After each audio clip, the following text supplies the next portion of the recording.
Hello, everyone. My name is Kelly Wenzel, Program Manager for New Jersey Audubon Watershed Restoration and Community Empowerment Program. This is our 2024 applicant webinar. So we'll go through who everyone is and tell you about the program and hopefully answer a lot of your questions up front. So again, today we'll be going through our partner organizations and explaining their roles a little bit, going over our focal areas, give you an overview of the program, discuss how to apply, how we're evaluating proposals, and some unique components about this program, as well as tips and additional information. This video is about 25 minutes long. So there are a lot of organizations involved in making this program a success. This program is funded through a grant with the National Fish and Wildlife Foundation and is supported by U.S. Fish and Wildlife Service, as well as the Coalition for the Delaware River Watershed. The U.S. Fish and Wildlife Service is the governmental agency under which our program sits. They have the responsibility for conservation and management of fish, wildlife, and plants for the American people. They are technical experts and can enforce and uphold laws related to conservation in the United States.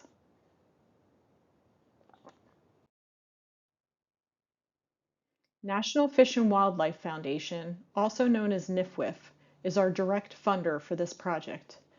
They are the funding arm that connects non-federal partners with federal programs to disseminate funds related to conservation projects.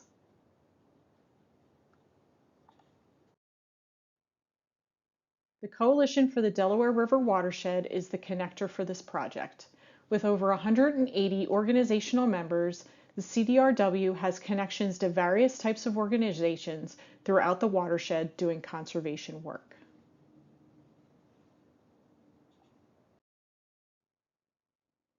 New Jersey Audubon is the lead organization in this program, offering funding directly to organizations who need planning and capacity building grant.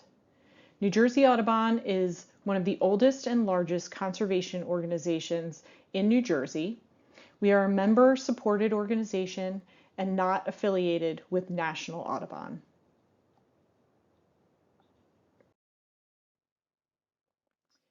New Jersey Audubon and NFWF are working together to implement this program. NFWF has their set of focal areas, which overlap nicely with New Jersey Audubon's focal areas. New Jersey Audubon works in 3 conceptual landscapes. So when you are developing your projects, you should find ways to link these 2 organizations' focal areas in one of New Jersey Audubon's conceptual landscapes.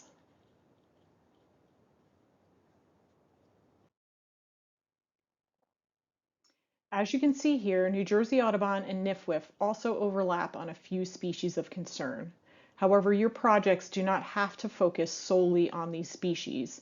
However, should consider all species when you are putting together your proposals.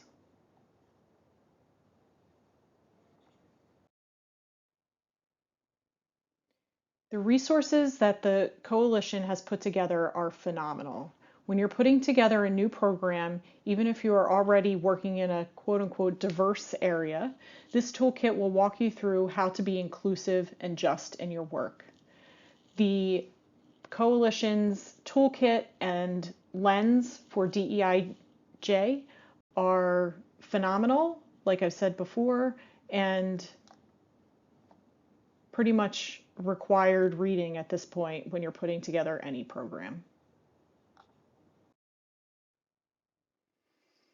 So I'm going to go quickly through what the program is and the requirements. I encourage you all to reach out to me with any questions. This is not a secret process. We want you to have great applications and great projects.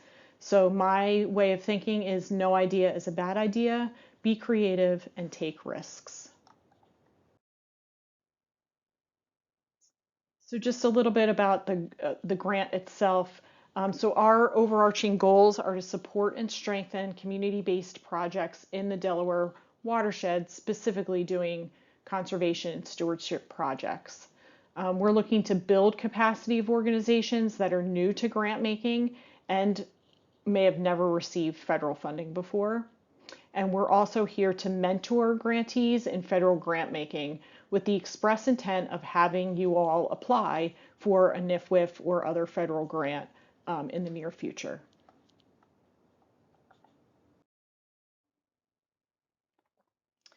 So we are looking for planning and capacity building grants that fall under these categories. We have about $220,000 in grant funds available. Our grant band is from $10,000 up to $75,000. However, we estimate that most awards will range from $25,000 to $30,000. Again, you must focus your project in the Delaware River watershed, and that includes portions of New York, New Jersey, Pennsylvania, and Delaware.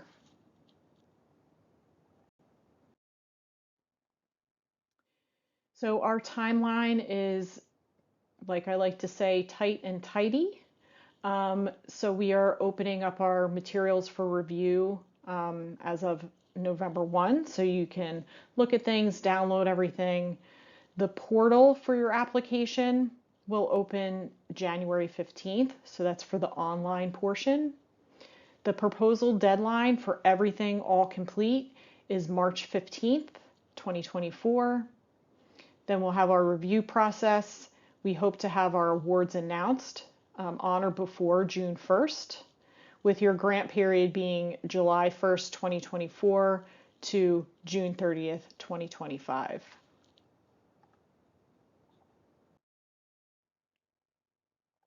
To be eligible for this grant, you must directly serve communities in the Delaware River watershed.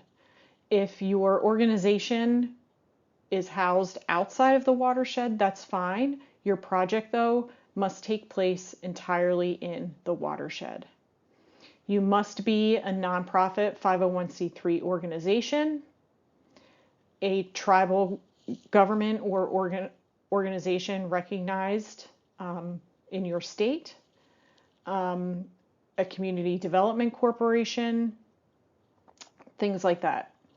And you must be able to complete your proposed project in the time frame allotted.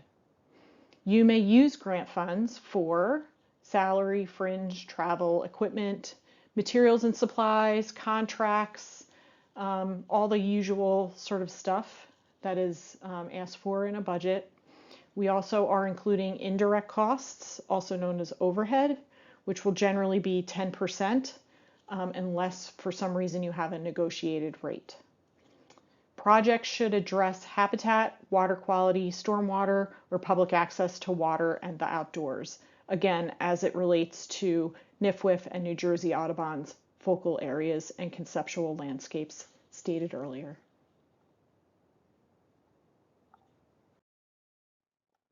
What we cannot fund are individuals, for-profit corporations, or international organizations. We also cannot support ongoing litigation or legal requirements, advocacy, fundraising, lobbying, and other things dictated by the federal government.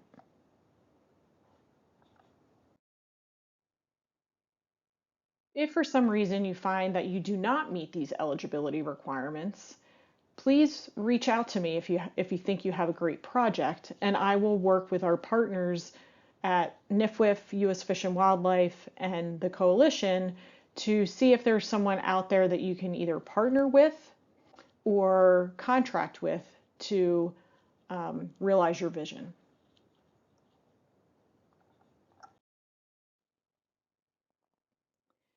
So we have a high commitment to DEIJ, and I've added the A there for accessibility. Basically, we are looking to fund and serve underserved and underrepresented communities with this funding. However, If your project takes place in, suburban Bucks County, Pennsylvania, but it's going to have a big impact on habitat or water quality, we're not going to turn you away if it's a great project. What we really want to see in your applications is a snapshot of the communities that you will be working with, because that will give us sort of an overall view of the context of the work that's being done. So our goal is to have around 40% of the funds go to underserved communities so that we align with the United States Environmental Protection Agency's Justice 40 initiative. But a good project is a good project. So don't let that dissuade you. New Jersey Audubon is also looking for projects that specifically increase accessibility. Accessibility can look like many things, so we look forward to your creativity.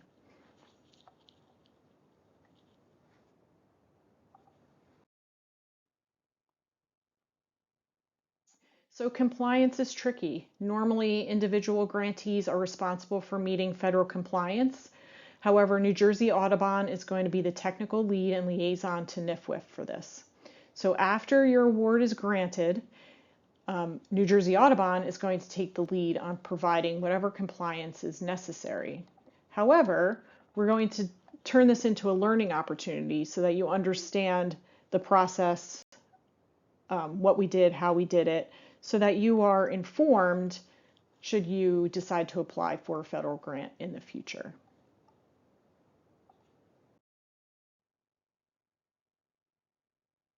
So we're looking specifically for two types of grants: capacity building and planning grants.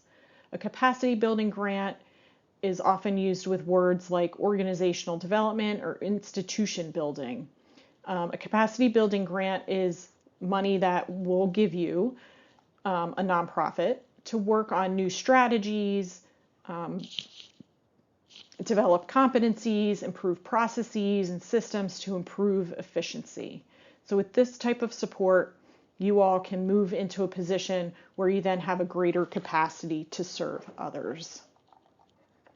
Planning grants are sought by agencies for projects to plan strategy or initiative that needs to be developed from the beginning stages of an idea. And the outcome of a planning grant is usually a plan of action, some sort of product, a program design, or solution. Planning grants are typically one-time awards of funds that enable you to then organize and coordinate a comprehensive plan so that you have a strategy going forward for implementation.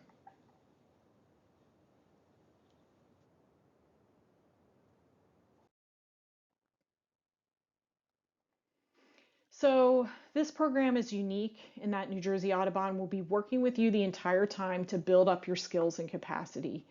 We'll do all the compliance necessary, as I said before, and we will also be doing a pre-assessment of your skills and capacity so that we have a better understanding of your knowledge and skills and where there are some gaps so that we can provide workshops and networking opportunities around those gaps. So we will work together with our partners to help you build stronger networks. So we are looking for grants, with greatest watershed impact, innovative partnerships, the desire to seek federal funding in the future, and we will give you technical assistance with navigating, the federal grant platforms and process, assistance with compliance, other professional development. Expect an open dialogue and collaborative communication. Again, this is not a secret process. And I would love to see your sites and do in-person opportunities for networking.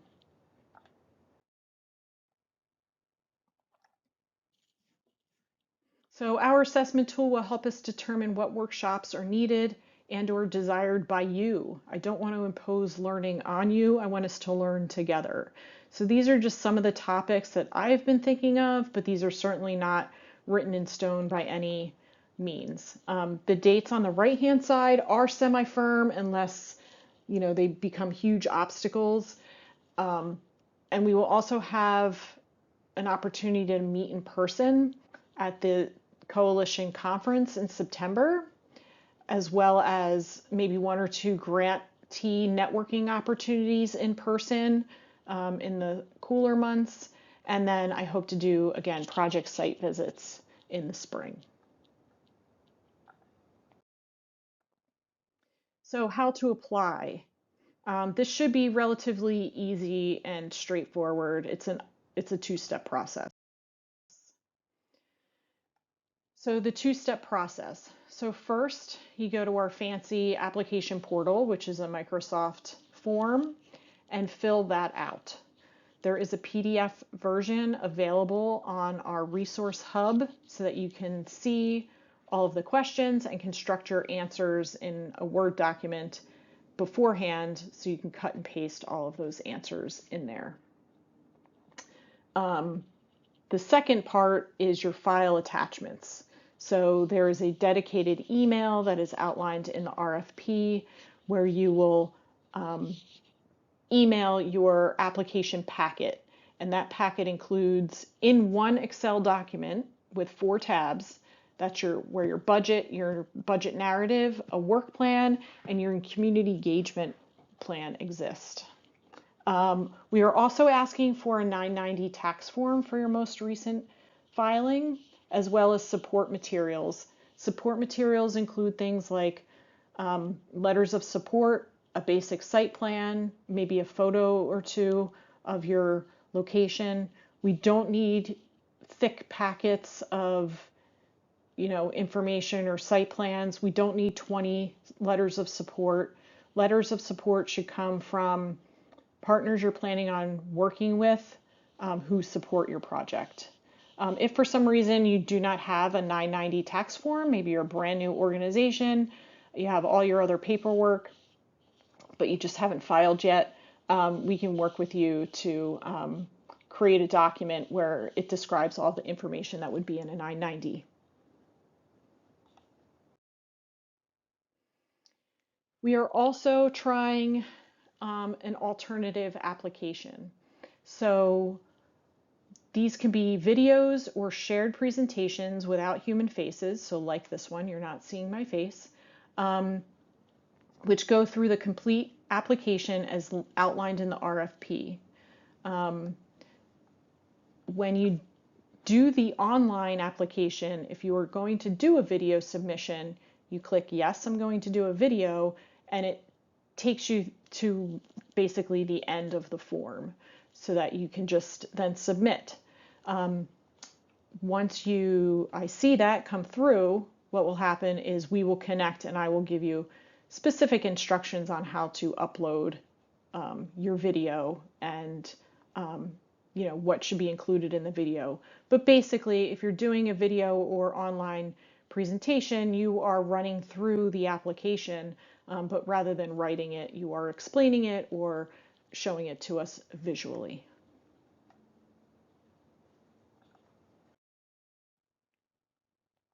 And again, the process is simple. I ask a couple of favors so that organizing your information is easier for me.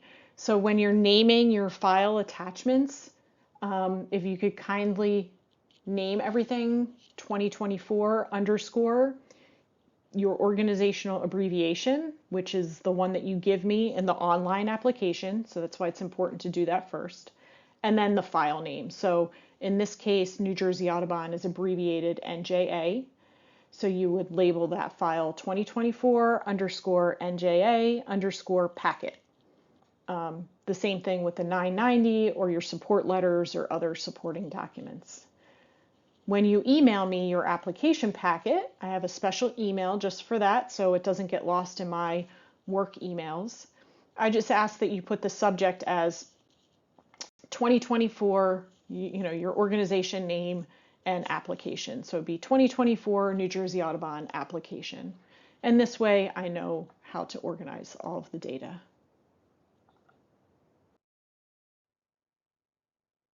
Evaluation. I am making the rubric available for you all to look at as you put together your proposals. It's the teacher in me.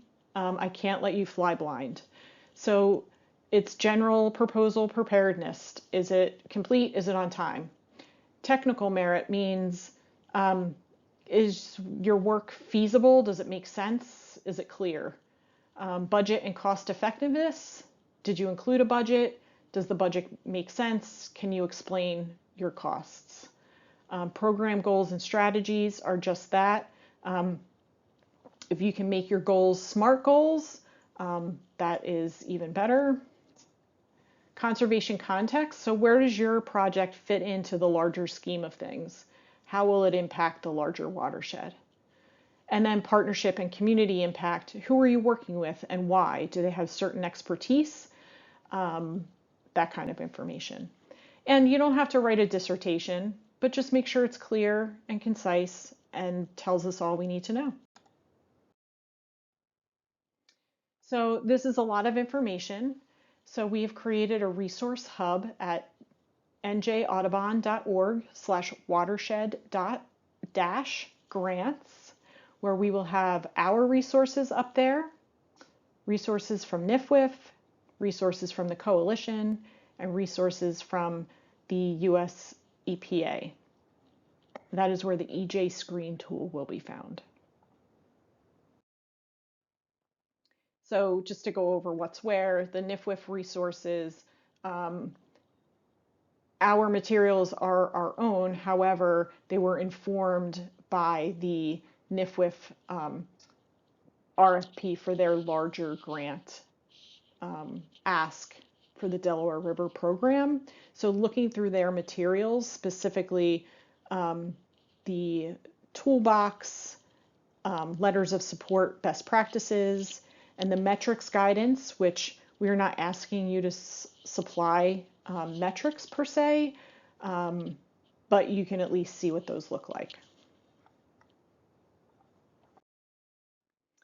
The US EPA resources, like I said, you can learn more about the Justice 40 initiative. The EJ screen tool link will be there along with complete directions. The directions are very good, actually. I taught myself, it's not that difficult. And EnviroAtlas, which is just a cool way to visualize your focal species and habitats related to them. As well as the CDRW resources, their DEIJ resource hub and toolkit is there and fully accessible. Again, this is a great product for any program that you're starting.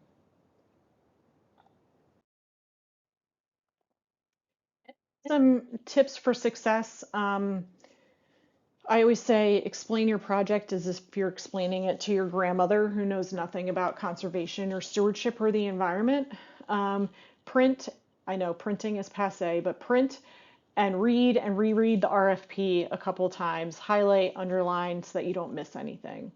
Address everything and respond to all the requirements. Explain how your project is unique and delivers impact. Include context and details.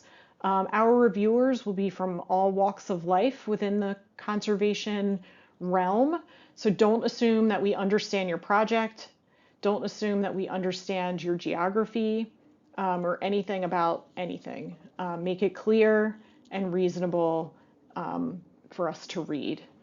Same with your budget. Make it clear and reasonable so that we understand exactly how you're going to spend the money. Make sure your work plan is feasible and that your goals are what we call SMART. I said that before. So SMART goals are specific, they are measurable, they are attainable, and they are time bound. So you know, saying I'm going to improve monarch habitat in Camden doesn't really say what you're going to do. We are going to improve monarch habitat in Camden by planting 500 milkweed plants and monitoring how many butterflies visit them in the month of May. would be a better goal. Make sure to submit community information to build context, again, so that we can see where it lies in the greater scheme of things. Submit your proposal on or before March 15th. I'm going to make that a hard deadline. Unless there's something happening where you call me and your computer just exploded, we really need things to be on time. And also reach out if you need help. You can book a strategy session with me. You can email me, although again, it might get caught up in 100 other emails. So booking a strategy session is probably the best way right now. It goes right on my calendar when you book that. Again, I'm here to answer questions. This is not a secret process. This should not be hard. I want to help you. I want you all to be successful. So if you need help, again, there's the resource hub, so you should be able to find all the information there. We are also holding live versions of this webinar that is recorded now. So these 4 dates and then more to come once the portal opens, but these are the first 4 dates for now. That you can come on, and I will be live, of course, and you can ask questions as we go along.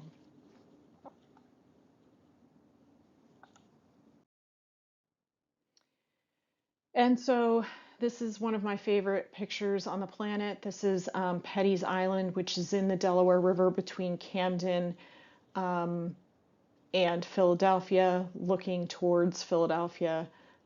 Soon to be a state park.